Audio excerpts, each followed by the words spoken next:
ça t'arrive de te sentir perdu, fatigué, découragé, de plus trop savoir où tu t'en vas parce que la vie va trop vite, elle est remplie de plein de choses, puis finalement tu n'y trouves pas toujours ton compte? Bien, aujourd'hui, je partage avec toi l'importance de prendre du temps pour soi. Je vais t'expliquer pourquoi. Mais d'abord, je me présente, Hélène Chénard. Je suis entrepreneur en développement du potentiel humain. Et qu'est-ce que ça fait, ça, dans la vie?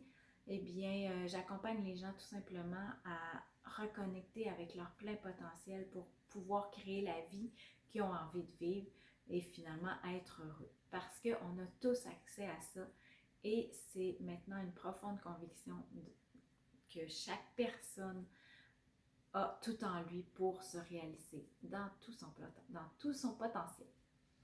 Alors, l'importance de prendre soin de soi, qu'est-ce qui arrive en fait quand on néglige le fait de prendre soin de soi? Eh bien, c'est là qu'on se sent dispersé, perdu, fatigué, épuisé, usé. La liste est infinie en fait des sentiments ou des symptômes qui peuvent en découler. Et je vous explique en fait que moins on est à l'écoute de nous, qu'on prend le temps de s'occuper de nous, et bien plus la vie, je vais dire, part en déroute, dans le sens qu'on a l'impression qu'il n'y a plus rien qui va. Et c'est normal, c'est tout simplement parce que ça devient plus en cohérence avec nous.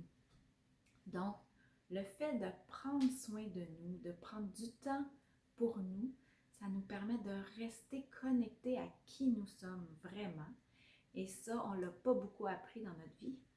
Alors, d'être connecté à qui on est et à ce que l'on porte, eh bien, c'est ça qui va nous donner le sentiment d'être dans notre pleine réalisation et de pouvoir être heureux.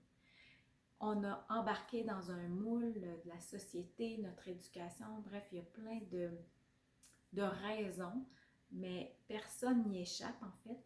Et un jour ou l'autre, ça nous rattrape si on n'a pas pris le temps de se poser la question: qui suis-je? Qu'est-ce que je porte? Qu'est-ce que j'ai envie, moi, de réaliser dans cette expérience de vie humaine-là?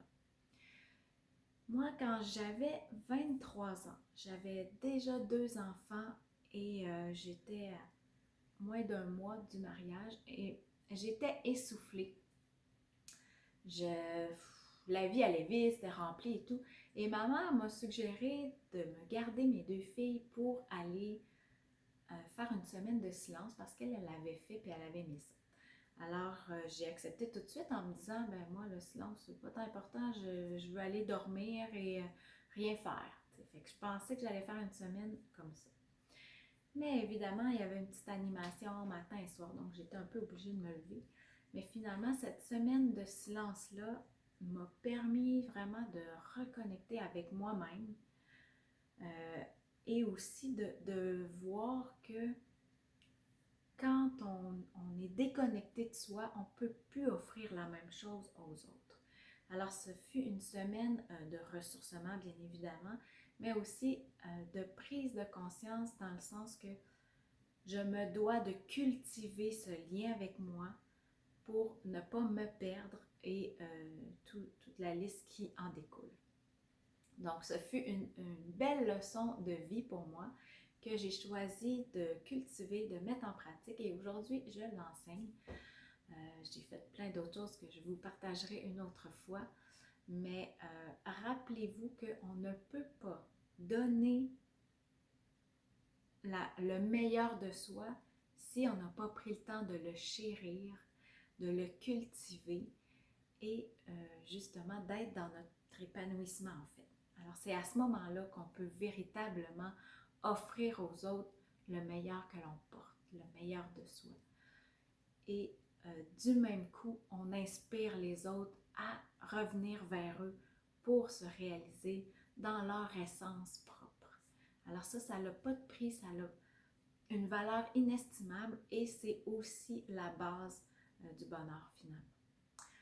Alors, si ça te parle, n'hésite pas à commenter, à partager et je t'invite également à te joindre à moi le 1er décembre à 19h, c'est via Zoom, je vais te mettre le lien sous la vidéo, mais le 1er décembre, je vais partager avec toi un petit peu plus largement justement l'importance d'être en lien avec soi et les impacts dans notre vie.